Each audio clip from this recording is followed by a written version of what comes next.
Val McDermid is one of Britain's most successful crime writers. She's written almost 30 books, though she didn't start until relatively late in life. She was for many years a reporter on tabloid newspapers.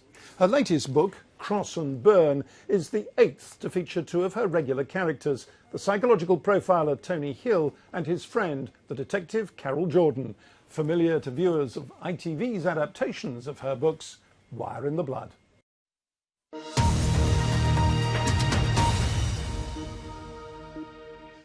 Val McDermid, this is the 8th book featuring Carol Jordan and Tony Hill, and I think it's fair to say, without giving too much away, that they both find themselves in a sort of very different place at the start of the book to where they've conventionally been. Now, how far, with a long-running series like this, do you feel you can push things, change the relationships of your central characters, overturn the apple cart, and how far do you have to fulfil your sort of readers' expectations?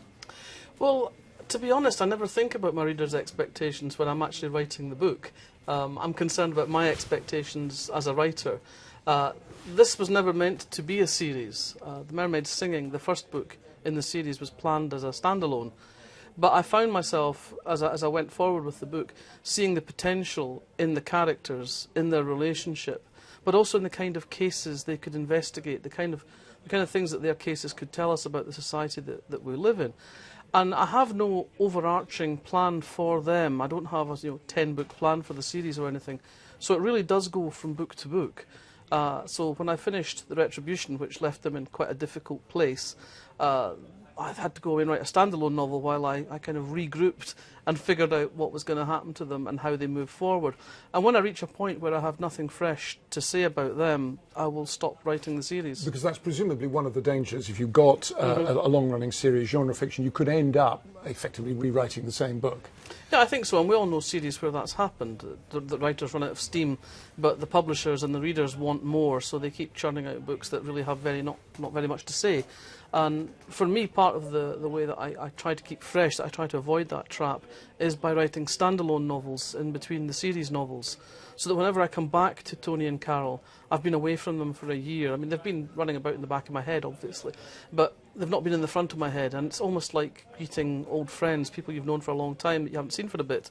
Okay, this is where you were the last time I saw you. Where are you now? What's happened? You had the burden of what happened to you before. How did you carry that burden? What did you do with that burden? How did you mitigate it? So those are the kind of questions I start asking myself, and I'm already thinking also of the kind of story that is going to run through the book in terms of the criminal story. But the story of how things are for Tony and Carol is very important as well. Now, it doesn't give away many secrets to say that there's a serial killer in this book, and a number of women are murdered horribly. And it's something that you get asked from time to time. The justification for some really pretty graphic descriptions in your novels, this one in particular, of violence against women. You're using violence, you're using grotesque violence as a source of entertainment. What is the justification for that? Well, I think the word entertainment in this context is a slightly difficult one to negotiate.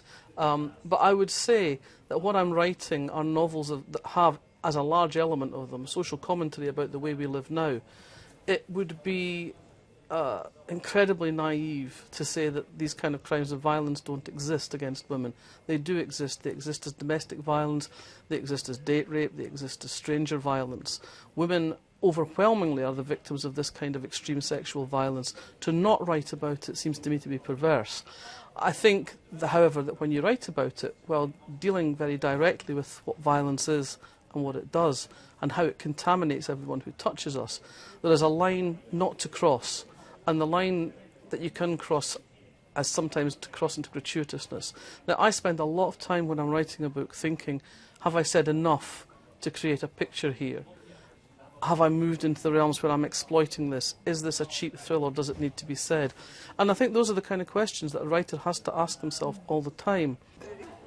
One of the things that's important in this book is high technology, when it comes the use of technology in helping the police to solve crimes. And so you've got DNA, CCTV, bus cameras. That's the first novel I've read in which bus cameras are a sort of important plot device. And I can see that from the point of view of the police and from you as a point of view as a crime writer, that sort of stuff is a gift. As a citizen, are you alarmed by the intrusiveness of the state and its agents?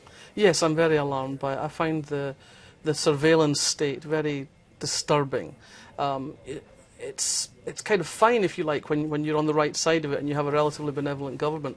But we have set in place all the tools that a non-benevolent government could use to really clamp down on society in ways that none of us, I think, would particularly enjoy. One of the accusations laid at today's tabloid journalists, of course, is that they pay for information, and sometimes they pay corruptly. They pay people like police officers, and that's criminal behaviour.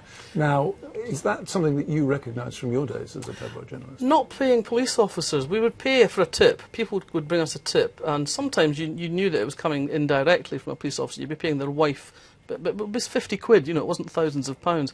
Mostly it was you took a police officer for a drink, and you built up a contact, and you went to them, and if they could help you, they did. But the level and the scale of the corruption seemed quite shocking to me, the idea of all these coppers at Scotland Yard who could be bent up and were, you know, like in the pocket of newspapers. It's just, I find it quite shaking, because it really wasn't like that in my day. And, you know, I mean, I considered myself to be a fairly scummy tabloid hack. You know, I did things of which I was not always proud, but at the end of the day, you didn't do the level of stuff that's been coming out recently. And maybe we should have held the line more. Maybe we should have turned around to our news editors back then and said, no, we're not doing this. Hard to do, isn't it? It is hard to do, but maybe we should have. Do you think that the newspapers will and can reform themselves, or do you think someone's going to have to wield a big stick? I think it's hard to see how they reform themselves when we see the things that the Daily Mail's been up to with the blackening of Ralph Miliband's name. It seems impossible that the tabloid press will put themselves in order, but also I profoundly resist state control over newspapers, because it seems to me that that's what fascist regimes do, not what democratic socialist regimes should be doing. So I think it's a hugely thorny problem, and I really don't have any simple answers. Dan McDermid, thank you very much indeed. Thank you.